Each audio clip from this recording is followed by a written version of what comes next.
Okay, you're on.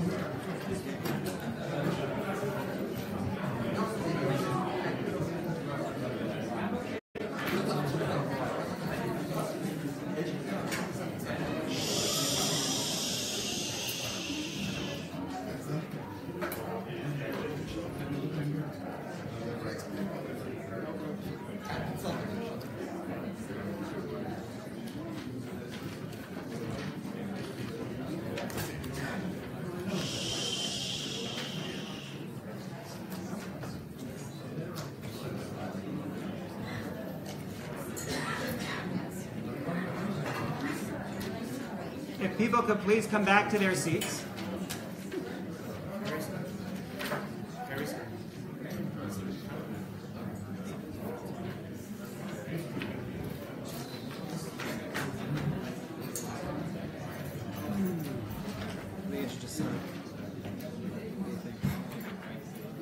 Ezra, should I start?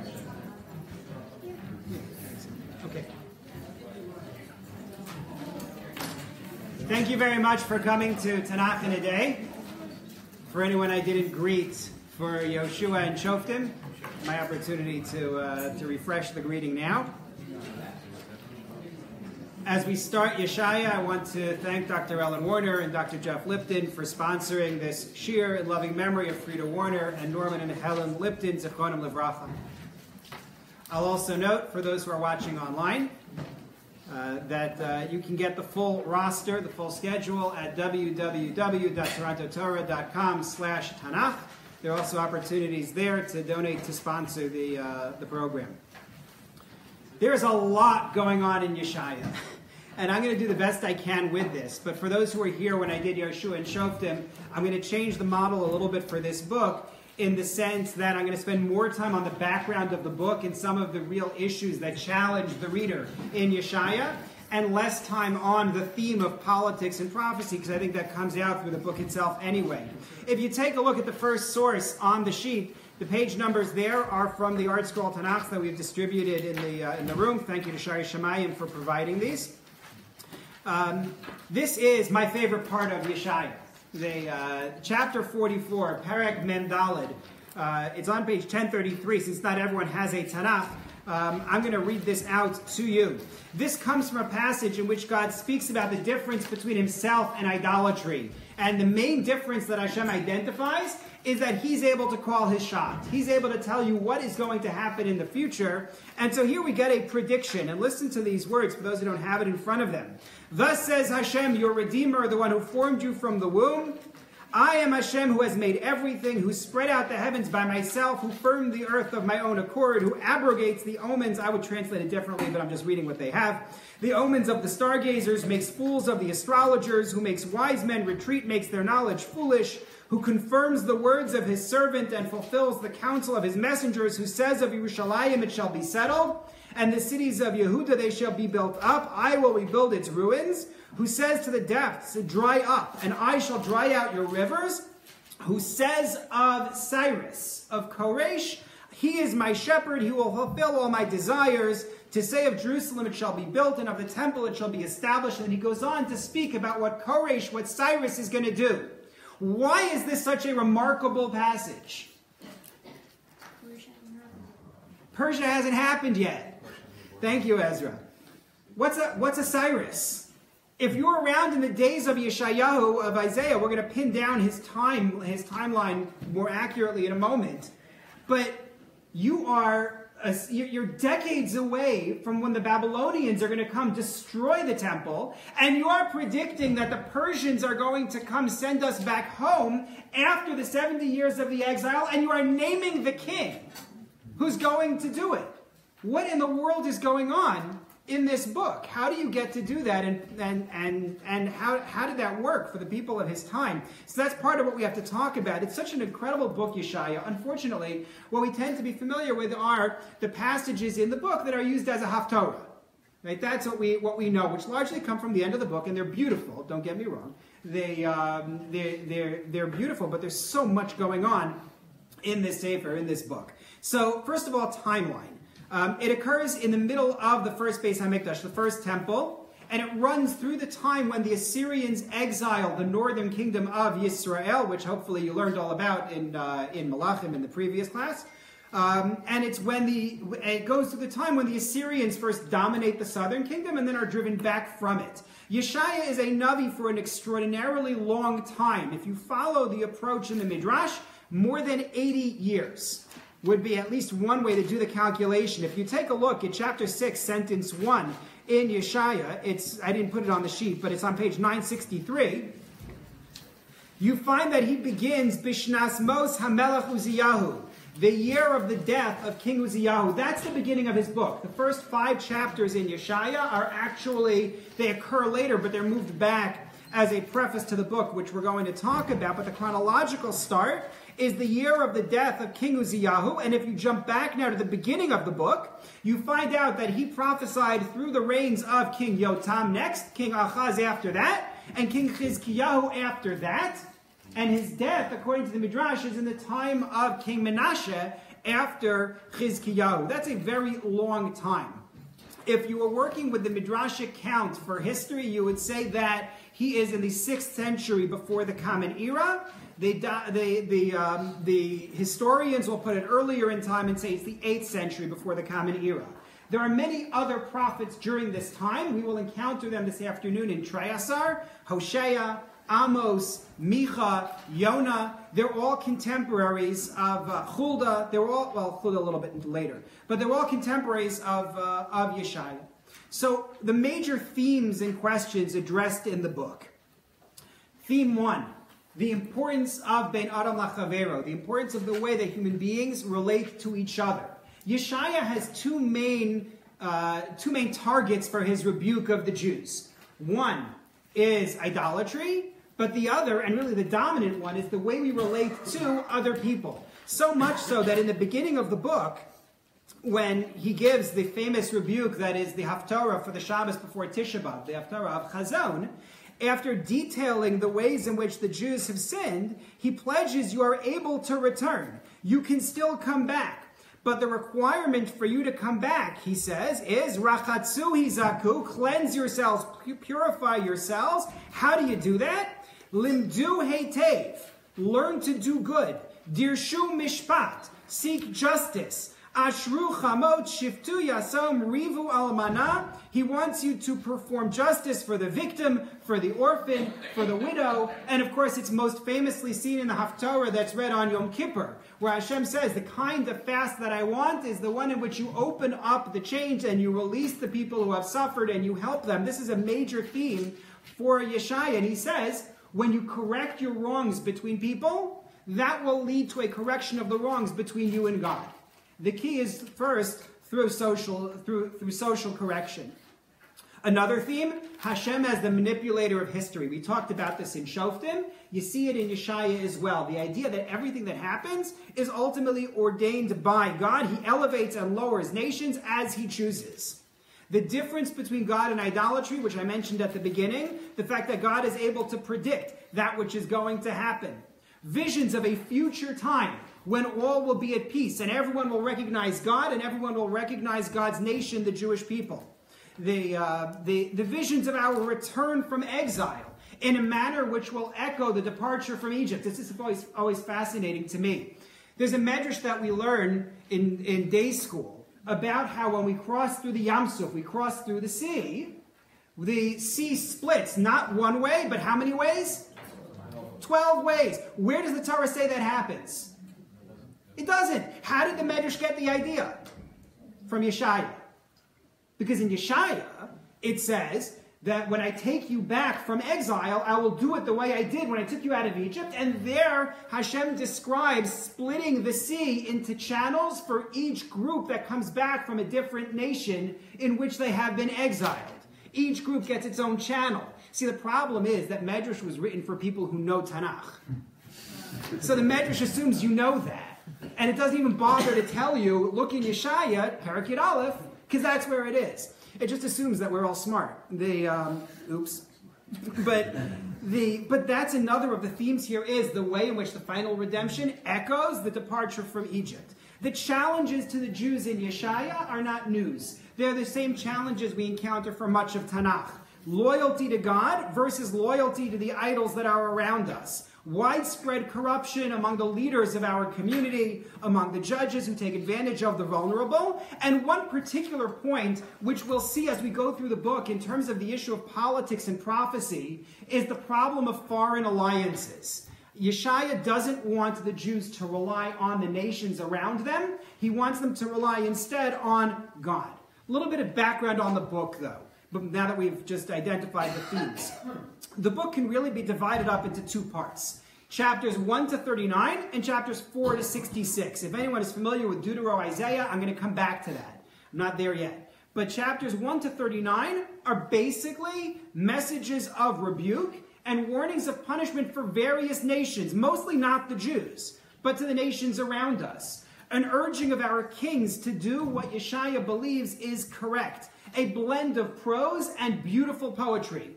Then you get to chapters 40 to 66, and it's mostly messages of consolation, a positive future, things are going to be great. The Rambam in his Hilchos Tefillah, his laws of prayer, when he talks about the haftarot that are taken from this latter part of the book, he calls this section Nechamot Yeshayahu, the consolations of Yeshaya, of Isaiah.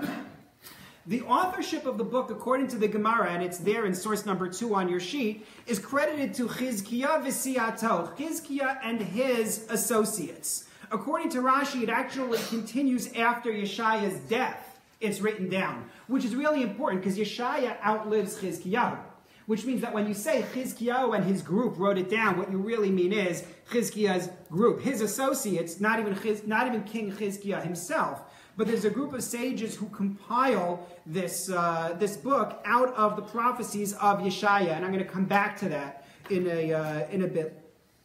There's some very interesting parallel passages between Yeshaya and other books in Tanach. One of the most famous sentences in Yeshaya, people don't realize that it comes from there, is the one that we say on Shabbos when we take out the Torah, Ki Mitzion teitzei Torah udvar Hashem Yerushalayim. That's Yeshaya. From Zion shall come forth Torah, the word of God from Jerusalem. However, who actually is the speaker? Who says that sentence? You know because you were at the Chabura. You're right. Or not, or you know it because you read it. I apologize. But yes, that is actually not said by Jews. It's a prediction that in the future the nations will say, from Zion shall come forth Torah. When you sing Ki Mitzion, you're quoting what the nations of the world will say in the future. But interestingly, it's not only in Yeshaya, it's also in Micha. It appears in the 4th chapter of Micha as well, and there it's actually more fleshed out. In the 6th chapter of Yeshaya, he sees God's throne room. You also have it in the 1st chapter in Yechezkel. With a very different description. I'm going to come back to that. There are historical events that are recorded in Yeshaya that also appear in Malachim Bet and also appear in Divrei Hayamim. If you have the sheet, you can see this. I listed it for you in number 3. So what that means is, in order to get a comprehensive picture, it really isn't sufficient to learn Yeshaya. And this is true for the rest of Navi, meaning everything in Yeshaya, Yirmiyah, Yechezkel, you need to know the contemporary books also, the books of Malachim primarily, but also Divrei Hayamim, Chronicles, in order to get a more complete picture. Now, I'd love to spend time on Yeshaya's own biography, but we're going to suffice with what's going to come through in the course of our discussion. I do want to take a minute, though, to detail a little bit about the kings we encounter and the nations we encounter in the book. So we start with King Uzziyahu. Yeshaya is in the last year of Uzziyahu. He was a conqueror. He is described as righteous, but he's a king of Yehuda, of the southern kingdom. The kings we're going to mention are in the southern kingdom because that's where Yeshaya speaks. So Uzziyahu is a conqueror. He's described as being righteous. He reigns for 52 years. At the end of his time, both the northern kingdom and the southern kingdom go into military decline. He's followed by King Yotam. Yotam is also described as righteous, but the nation is idolatrous in his day. He reigns for 16 years, and during his time, Assyria, Ashur, rises. Yeshaya never speaks to Yotam. We don't have any conversation between them. We just know he's the king at that point. At the end of Yotam's time, you have King Achaz, and Achaz is idolatrous. And he loses land in Yehuda to an invasion by the northern kingdom, Jews against Jews at this point. The northern kingdom invades the southern kingdom, helped by the nation of Aram. Achaz reigns for 16 years. Yeshaya tries to reassure him and to buck him up and say, don't seek alliances. Elsewhere, God will be with you, but Achaz doesn't really have it in him. And then finally, King Chizkiyahu. King Chizkiyahu is superlatively righteous. Yeshaya thinks that Chizkiyahu is going to be Mashiach. I brought you here in source number 4, a Gemara on this. The Gemara again does not reference for you the passages in Yeshaya that it's building on. The Gemara assumes you know Tanach. So take a look at source number 4. God wanted to make Chizkiyahu into Mashiach and Sancherev, the Assyrian king who invades, into Gog and Magog, this vision of a war to end all wars. But justice declares before God can't be. Yechizkiah didn't sing properly to you when you saved him from the Assyrians. He can't be Mashiach. If you learn Yeshaya, you'll understand where the Gemara gets this idea from. It's not made out of whole cloth. It's based on the passages in the book itself. But Chizkiah is great, just ultimately not great enough. Not great enough to be Mashiach. Still not bad. He rebels against the Assyrians. He destroys idolatry in his day. He seeks the aid of Egypt and Babylon. And that's when Yeshaya becomes unhappy with him, because again, you're not supposed to look for allies elsewhere. You're supposed to rely on God. And then it's Chizkiyahu's son, Menashe, who's credited with killing Yeshaya. Side note, based on the Gemara in Brachos, it seems that Menashe was also Yeshaya's grandson. Yeshaya's daughter, Chefziba, marries Chizkiyahu, and their son is Menashe, who then, as I said, according to the Midrash, kills Yeshaya. The nations around us at this time, you have Aram, which is an ally of the northern kingdom of Yisrael, enemy of Yehuda, of the southern kingdom. Assyria, the rising power who conquer and exile the northern 10 tribes, conquer the south, but then are driven off at Yerushalayim. Edom is a nation which Yeshaya thinks has to be punished, presumably for their role in aiding the Babylonians in destroying the first temple. Babylon is a rising power who Yeshaya envisions crushing the Assyrians, but who ultimately are going to destroy the first temple. And the Persians are not even on the scene, even though Yeshaya predicts their king Cyrus. I gave you an outline of the book in source number 5, just to try to show you a little bit about where this goes. It's such a big book, 66 chapters. In half an hour. So the first 5 chapters are preface. They are musar. They are rebuke. It's a warning of the impending day of God. That's the main rebuke to the Jews that's in this book. People think of Yeshaya as a book of rebuke, but the truth of the matter is that most of it is not. The opening 5 chapters have that rebuke. Chapters 6 to 12 are a message to King Achaz, trying to encourage him to rely on God, offering him miracles as he faces the Assyrian invasion. Then in chapters 13 to 35, you get a message, there will be a day of reckoning.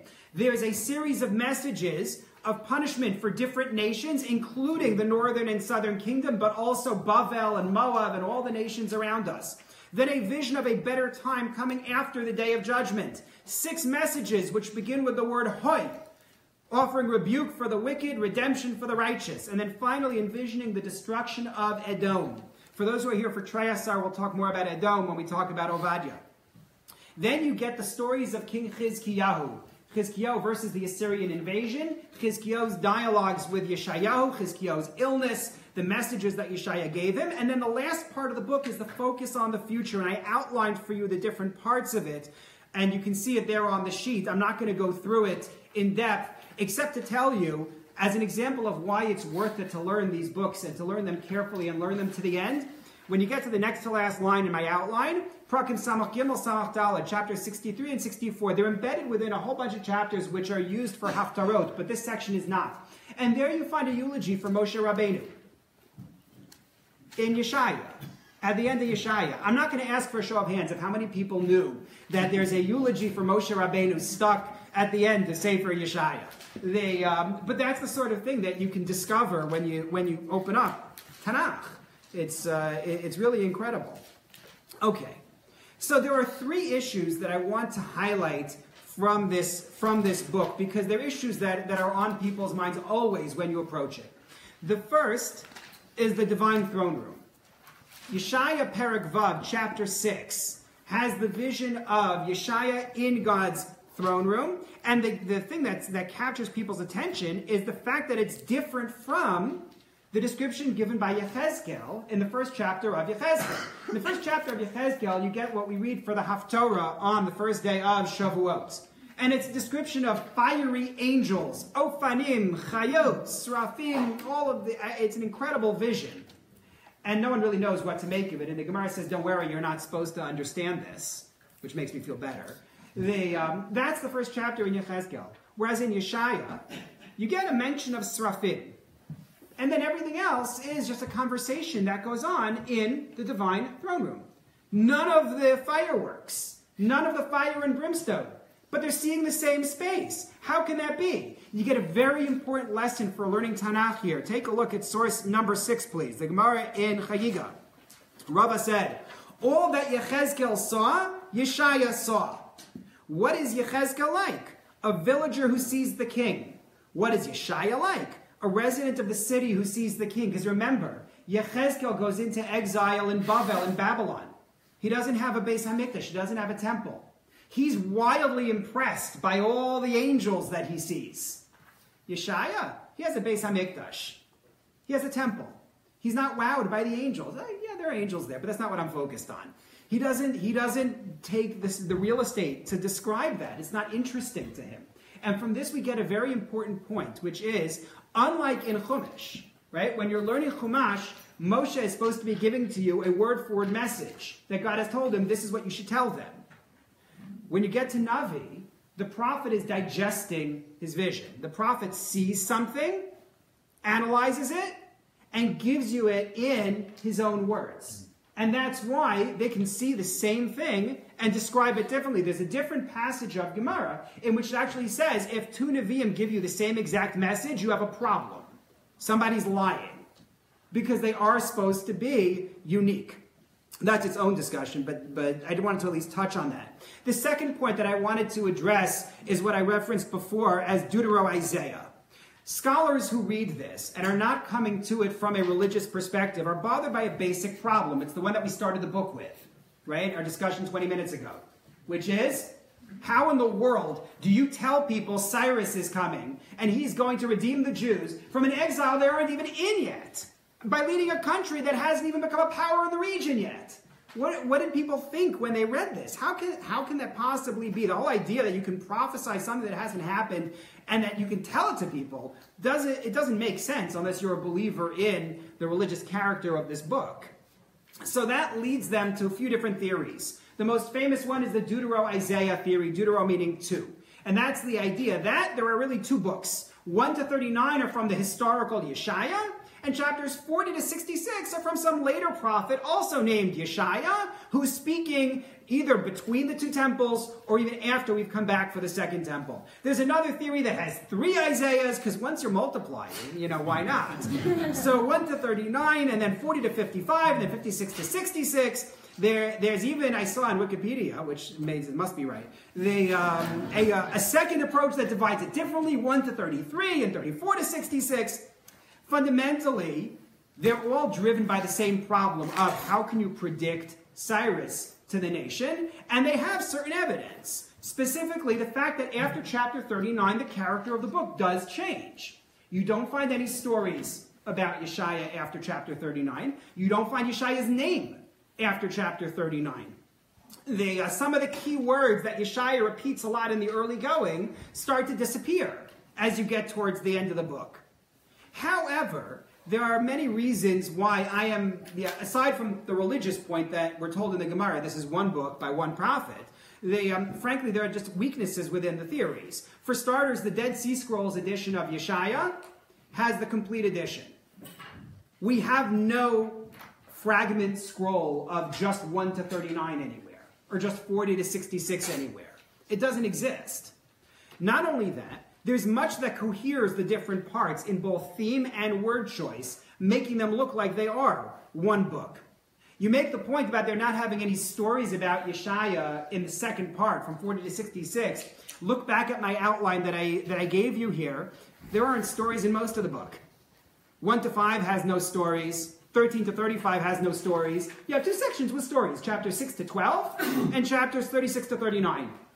So unless you're going to tell me that it's now 5 books, right, I don't find the absence of stories at the end to mean anything. It's much simpler to propose that Yeshaya used more than one type of message, because he had more than one type of message to convey, than to claim multiple authors. However, you still have to come back to the question, which is, so how did Yeshaya tell people about Cyrus? And how would people have taken that message? So in terms of this point, the Dot Mikra edition of Yeshaya by Professor Amos Chacham offers a very interesting idea. The bottom of the first side of the sheet to the top of the second side of the sheet, we have references in the book itself, to Yeshaya's students, limudim as they're called, people who learn from Yeshaya. And Yeshaya has a passage in which he's told to seal up his prophecy, not to circulate it. And so, Amos Chacham floats the idea, as I recorded his words here on the sheet, that he gave the message to his students. And he said, this isn't to be publicized right now. This is something that's meant for a later generation. Right now, you just give them the basic message that there's going to be a redemption, but save the name for later on. Don't mention the name, don't mention Cyrus by name at this stage. And that's a possible approach. Frankly, there are weaknesses with that approach as well, but it's a suggestion. Last of the major themes that I want to make sure to mention, because I'm getting low on time here, is Yeshaya 53, Isaiah 53, which is found in your Tanach on page 1047, but in the interest of time, I'm not going to go into it inside. But it's well known that this chapter is taken by Christians as a basis for their ideas, because it describes a suffering servant, somebody who is punished for the sins of the nations, he is degraded, and then ultimately will be honored. And they use that and say, see that, it's a prediction of our Savior, this idea of vicarious atonement and so on. So number one, vicarious atonement is not a Christian idea, it's a Jewish idea. The idea that somebody can suffer and the nation can gain atonement is already found much earlier on in Chumash. The idea that, and the Gemara talks about it at length, the idea that, for example, the death of the tzaddikim can atone is found regarding the death of Miriam as one example. It's not new, and they didn't invent it. The difference between their version and our version is that in our version, you're still responsible for whatever you do wrong. You can't come to God after however many years and say, well, I know I stole, but so-and-so died for me. That doesn't work in our vision. It's a communal concept, not a personal concept.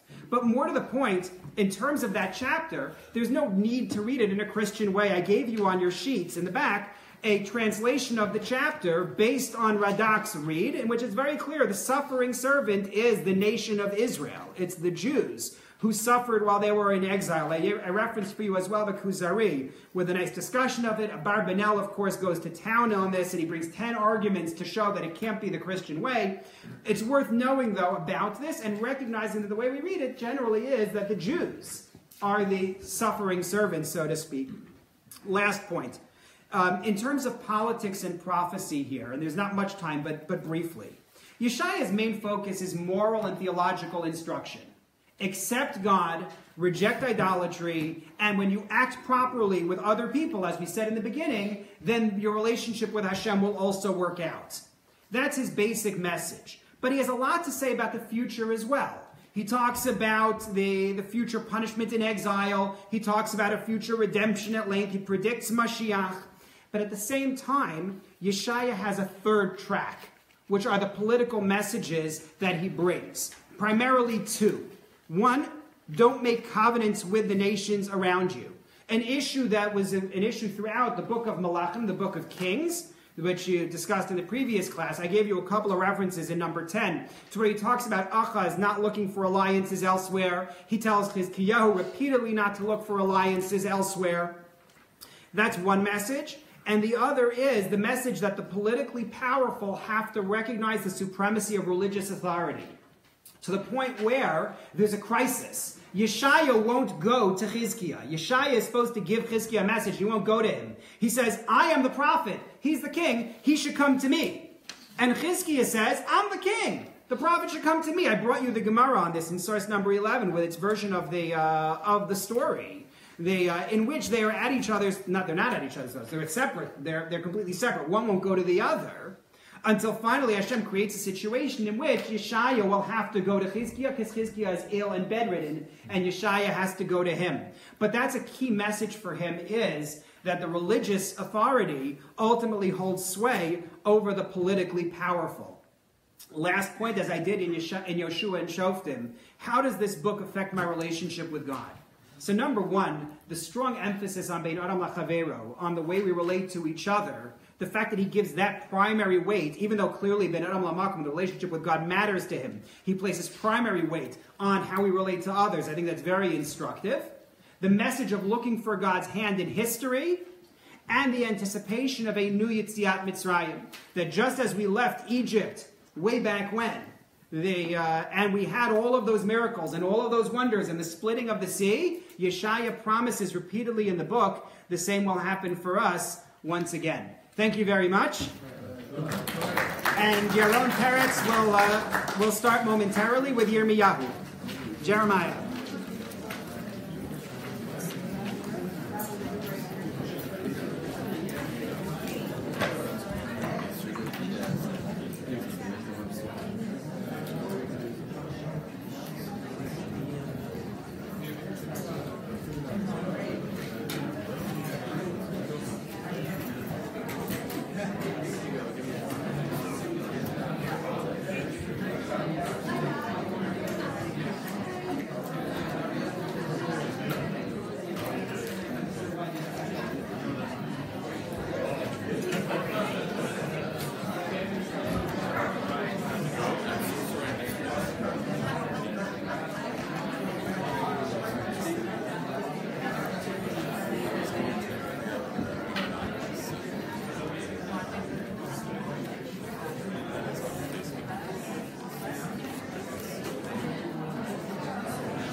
Okay, everyone have a source sheet?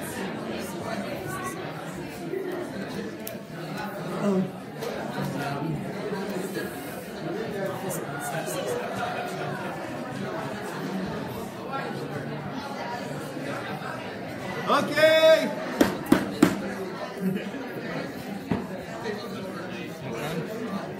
בסדר.